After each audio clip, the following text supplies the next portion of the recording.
¿Qué tal amigos libres pensadores? ¿Cómo están? ¿Cómo andan? Bueno, ¿alguna vez se preguntaron por qué los supuestos milagros de Jesús eran esporádicos? ¿Por qué los hacía cada tanto cuando andaba por algún pueblito o por alguna ciudad vecina?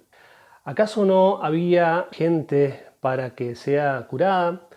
¿O tal vez Jesús tenía límites para hacer milagros? Bueno, si leemos los relatos bíblicos entre líneas y tomamos en cuenta el contexto y las circunstancias, podríamos suponer, al menos yo lo supongo, que el hecho de hacer milagros en manera esporádica obedece simplemente a una preparación fraudulenta de dichos milagros. Es decir, podemos imaginar que un milagro, un supuesto milagro, era un fraude y cada milagro tenía que ser preparado con antelación, tenía que buscarse el lugar apropiado, las condiciones apropiadas, los cómplices apropiados. Ustedes piensen, por ejemplo, que muchos de los milagros bíblicos se hacían cuando había una multitud. Ustedes imagínense si un milagro, un supuesto milagro, no salía como se esperaba. Si esto ocurría, Jesús hubiese adquirido una mala fama o sería descubierto tratando de hacer un fraude. Entonces esto nos hace suponer que este modo de hacer milagros esporádicamente podría obedecer a esto, ¿no? A la preparación de un fraude. Esto sería similar a un espectáculo itinerante. Es decir, Jesús iba de ciudad en ciudad ofreciendo estos supuestos milagros, pero no los hacía de manera automática. Y supongo que en aquella ocasión, en aquella época, habría muchos enfermos que hubiesen estado felices de poder ser sanados. Además, tenemos que tener en cuenta que, por lo general, los milagros que hacía Jesús eran milagros muy vistosos y esto ya puede levantar sospechas.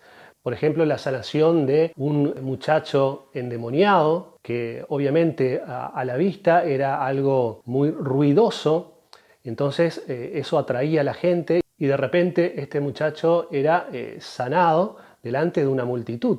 O también leemos otro relato cuando a Jesús le acercan un paralítico y lo hacen entrar por el techo de una casa porque era tanta la multitud que no podían pasar. Es decir, los milagros siempre eran vistosos y esto también nos lleva a pensar que esto podría ser un fraude y esta gente podrían ser los cómplices. Difícilmente vamos a ver un milagro de una persona que, por ejemplo, tenga una arritmia cardíaca, un problema al corazón o que tenga diarrea y que Jesús lo sane, ¿no? También hay un relato bíblico donde una mujer que supuestamente tiene flujo de sangre, dice la Biblia, y Jesús la sana. Pero acá también podríamos suponer que esta mujer podría ser una cómplice de Jesús. En primer lugar, porque ¿quién podría verificar que esta mujer tenía efectivamente este problema al cual la Biblia define como flujo de sangre? ¿Y quién podría verificar que esta mujer haya sido efectivamente sanada de este supuesto flujo de sangre? Por eso el hecho también de recorrer varias ciudades y hacer milagros un poco aquí y un poco allá, nos lleva a suponer que era probablemente efectiva la posibilidad que haya cómplices, ¿no? Porque el hecho de tener cómplices en una ciudad en la cual uno no vive hace mucho más difícil conectar al cómplice con la persona que está realizando el fraude. Por lo tanto, los supuestos milagros tienen muchas características que nos permiten de suponer que sea un fraude. Ustedes piensen, por ejemplo, en muchas iglesias evangélicas, sobre todo, donde se hacen milagros. Ustedes verán que por lo general los milagros se hacen ahí, en la iglesia, los milagros de sanación.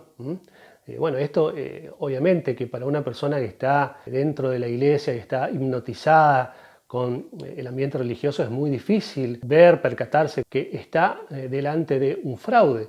Pero una persona con lucidez mental se dará cuenta que esto es un fraude. En primer lugar porque se hacen generalmente solo ahí, en las iglesias.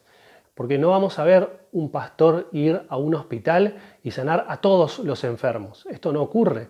¿Por qué? Porque el hospital no es un lugar donde el pastor puede preparar, montar un supuesto milagro, ¿no? Por lo tanto, yo no estoy diciendo que lo que yo digo sea 100% verdad, simplemente estoy haciendo una hipótesis de lo que desde mi punto de vista podría haber sido.